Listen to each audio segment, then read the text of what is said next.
घर के अंदर प्रवेश की अनुमति बहुत जल्दी मिल जाती है। अगर आप थोड़ा सा परहेज भी करो कि नहीं नहीं नहीं तुम घर के अंदर क्यों जा रहे, और इनको पता चल जाए कि ज्योतिषी है तो तुरंत की अरे हटो इधर आओ, हटो तुम इधर आओ। बहुत अच्छा रहा आप आ गए, जरा हमारे बच्चे का भविष्य बताओ कैसा है। क्यों भाई, आकर्षण है ना इनका ज्योतिषियों के प्रति। आजकल एक बात बताएं आपको, लोग कितने परेशान हैं मेरी समझ में खुद नहीं आ रहा है। कितने परेशान हैं लोग मेरी समझ में नहीं आ रहा है। जो भी आता है वो हाथ देखने की बात करता है, महाराज थोड़ा देखो देखो देखो। अच्छा क्या देखना है तुम्हारा हाथ?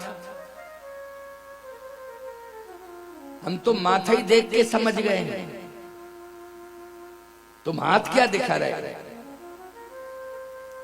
माथ देख करके ही बता देंगे सब कुछ, हाथ दिखाने की क्या जरूरत है?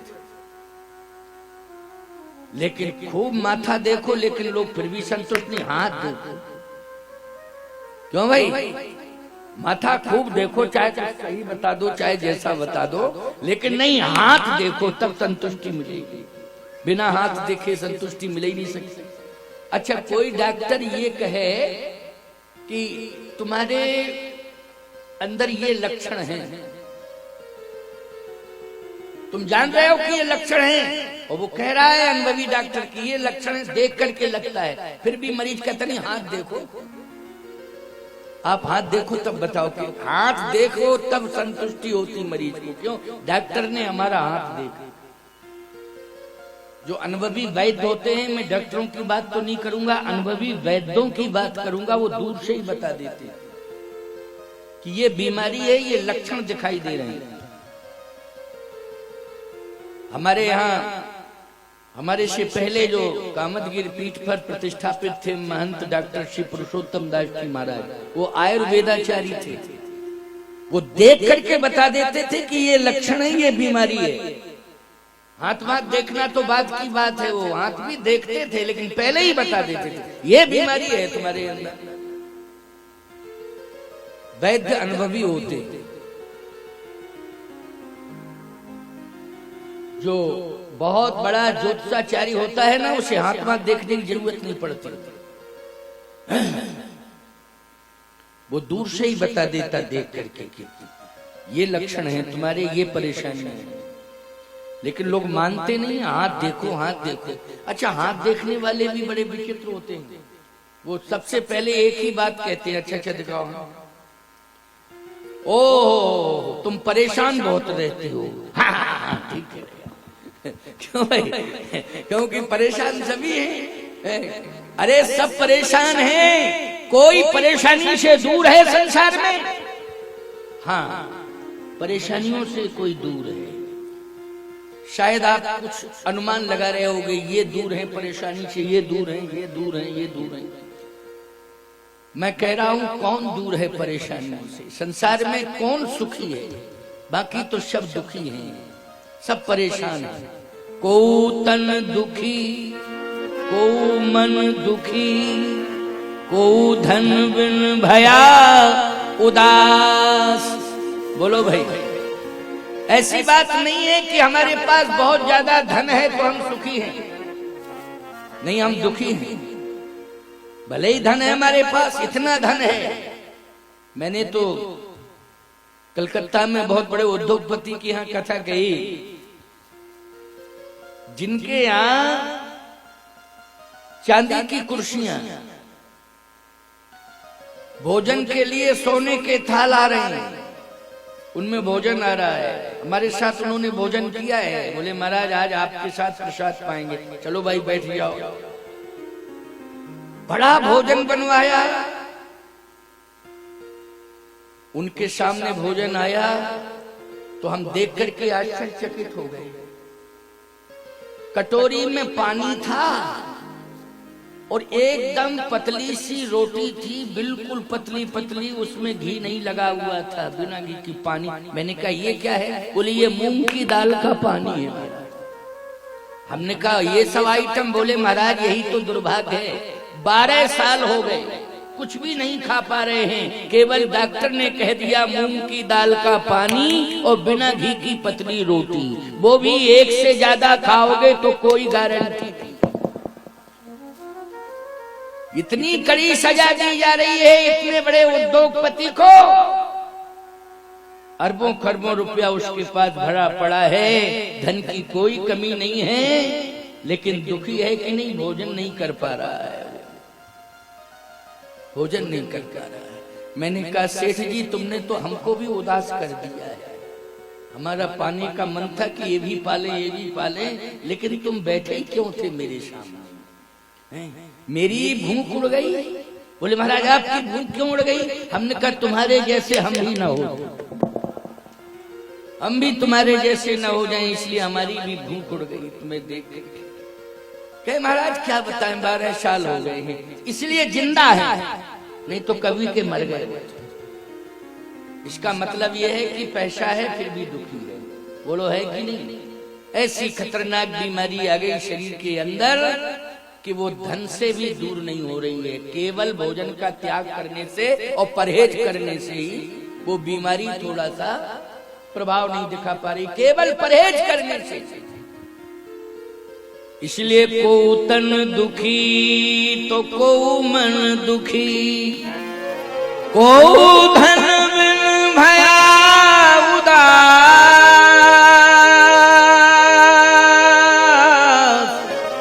ओ थोड़े थोड़े सब दुखी, सुखी राम के दास।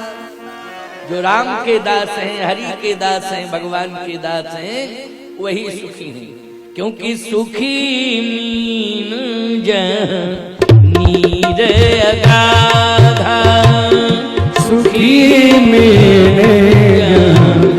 नीर अगाधा, जिम हरि शरण एक बाधा, जिम हरि शरण एक बाधा, जिम हरि शरण एक बाधा, जिम हरि शरण एक बाधा, सुखी नीर अगाधा, सुखी मीन नीर अगाधा, जिम हरि शरण एक बाधा, जिम हरि शरण एक बाधा, जिम हरि शरण एक बाधा। जिम हरि शरण, भगवान की शरण में जाओ कोई बाधा नहीं रहेगी। आज भगवान ही आ गया, दशरथ जी को भगवान के पास नहीं जाना पड़ा, भगवान स्वयं चल के आ गया। दशरथ जी पूर्ण प्रसन्न हैं, लेकिन भगवान शंकर भी कैलाश पर्वत से उतर कर आ गए, ज्योतिषी बनकर आ गए। ज्योतिषियों के लिए हमेशा दरवाजे खुले रहते। कौशल्या अम्बा को पता चला कि अयोध्या में एक बहुत बड़ा ज्योतिषी आया, कागभूषुंड जी महाराज भी साथ में गए थे, क्योंकि कागभूषुंड जी महाराज सबसे बड़े भक्ति जगत के आचार्य हैं, उनसे बड़ा भक्त कोई नहीं है प्यारे। कागभूषुंड जी महाराज भी भगवान का सगुण रूप का दर्शन करना चाहते हैं। समझ गए हो कि नहीं? किसका दर्शन? सगुण रूप का दर्शन करना चाहते हैं कि भगवान वही निर्गुण से सगुण बना है, जरा दर्शन करूं। प्यारे, हमारे यहाँ दोनों ही स्वरूप हैं चित्रकूट में, निर्गुण और सगुण। आप कांतानाथ जी को पर्वत के रूप में देखो तो निर्गुण है, बिन पग चले सुने बिन काना। क्यों भाई? करविन करम करे विधि नाना, और मुखारबिंद में जाओ दर्शन करो तो फिर वो शगुन का दर्शन हो जाता है। क्यों? नासिका भी है, कान भी है, औष्ठ भी है, बोलो है कि नहीं? ये दर्शन होता है ना मुखारबिंद का। तो दोनों ही स्वरूप है नहीं चित्रकूट में। पर्वत के रूप में निर्गुण स्वरूप है? अगर आप पर्वत में किसी अंग का दर्शन करना चाहो तो दर्शन नहीं मिलेगा, लेकिन जब आप मंदिर में प्रवेश कर जाओगे और कामतानाथ जी का दर्शन करोगे तो दिव्य मुखारविंद का दर्शन हो जाएगा। बोलिए श्री कामदानाथ भगवान की जय। शंकर जी इतना कौतूहल पैदा कर दिए हैं अयोध्या में कि पूरी अयोध्या दौड़ पड़ी शंकर जी के पास। क्यों? हाथ देख रहे हैं, कागभूषण जी महाराज सामान लिए हैं। एक बात और बताएं आपको, बिना सामान का कोई व्यक्ति अपरिचित नगर में आ जाए तो शंका पैदा हो जाती, सामान आमान कुछ है नहीं, लुटेरा है क्या? क्यों भाई? बिना सामान, ये भी एक समस्या है। अच्छा एक बात और बता रहे हैं आपको, ज्यादा सामान लेके पहुंच जाओ तो कहेंगे रामलीला करते हैं क्या? एक और स्थिति है। क्यों भाई? बिल्कुल न ले जाओ तो परेशानी। एक बात बहुत पुरानी बात है, हम हरियाणा गए, वहां स्टेशन पर उतरे, पानीपत स्टेशन पर, तो कम से कम 15-20 लोग लेने के लिए आए थे। मेरे साथ में केवल एक शिष्य था और मैं था और एक छोटा सा थैला था। जैसे उतरे, लोगों ने कहा सामान सामान सामान कहाँ है महाराज, सामान कहाँ है? हमने कहा सामान यही तो है। और कहाँ है? अरे हमने कहा यही है, दूसरा चला है। और कहाँ है महाराज? सामान ही नहीं दिखाई दे रहा है। मैंने कहा मैं सर्कस का मैनेजर हूं क्या, फालतू की बात करते हो तो? अरे भाई महात्मा हूं, यही थैले में सामान है, लगोटी है, 2 वस्त्र पड़े हुए हैं, तिलक स्वरूप का सामान। वक्त पहले की बात है, ये सिंहासन तब नहीं चलता था मेरे साथ। तो सामान ना हो तो मुश्किल की बात है, और सामान ज्यादा हो तो मुश्किल की बात है। इसलिए भगवान शंकर थोड़ा सा इंतजाम करके लाए हैं और वो कागभूषण जी को दे दिया। वो भी मनुष्य रूप धारण किए, पक्षी वेश में नहीं है कागभूषण जी, मनुष्य रूप जाने नहीं को स्पष्ट लिखा है। काग और एक कहो निज चोरी, और सुन गिर जायति दृढ़ मति तोरी। कागभूषण संग हम दो, ओ मनुज रूप जाने नहीं को। परमानंद प्रेम सुख भूले, ओ बीथिन फिरहि मगन मन भूले। परमानंद प्रेम सुख भूले, परमानंद में निमग्न है भगवान शंकर और कागभूषण जी महाराज, लेकिन मनुज रूप जाने नहीं को मनुष्य रूप धारण किए। कौशल्या जी को पता चला कि एक ज्योतिषी आया है और बहुत बड़ा ज्योतिषी है। दासियों से कहा कि बुला के लाओ, हम अपने रामलला का हाथ दिखवाएंगे। अच्छा क्या दिखवाना था? जब वशिष्ठ जी महाराज त्रिकालदर्शी हैं और कुल पुरोहित हैं, राज पुरोहित हैं, क्यों भैया क्या जरूरत थी? उन्होंने धरे नाम गुरु हृदय विचारी, वेद तत्व तव नृपसुत चारी। वशिष्ठ जी महाराज ने वेद तत्व, वेदों से वेदों का तत्व निकाला और वेदों के तत्व को निकाल करके तब राम जी का नामकरण संस्कार किया। और याद रखना उन्होंने हाथ नहीं देखा था। आप कहो फिर, सो सुख धाम राम असनामा, और भविष्य बता दिया, अखिल लोकदायक विश्राम। बोलो हाथ तो नहीं देखा, केवल भगवान का दर्शन किया है राम जी का, और ब्रह्म का, निर्गुण ब्रह्म का सगुण रूप में दर्शन किया। और वशिष्ठ जी ने बता दिया क्या, जो आनंद सिंधु सुख राशि, उसी करते त्रैलोक सुपासी। बोलो ये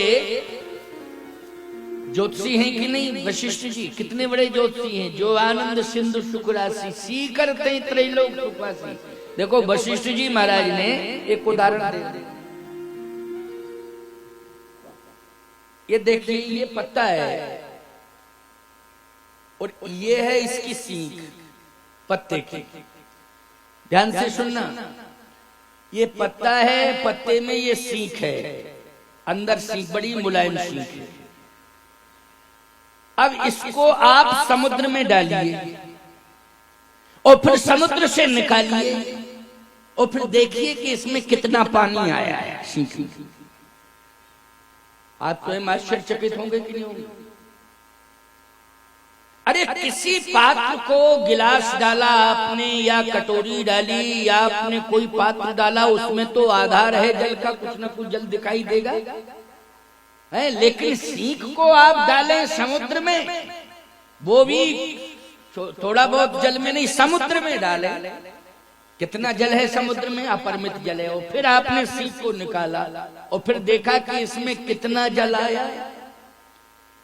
जो आनंद सिंधु सुख राशि,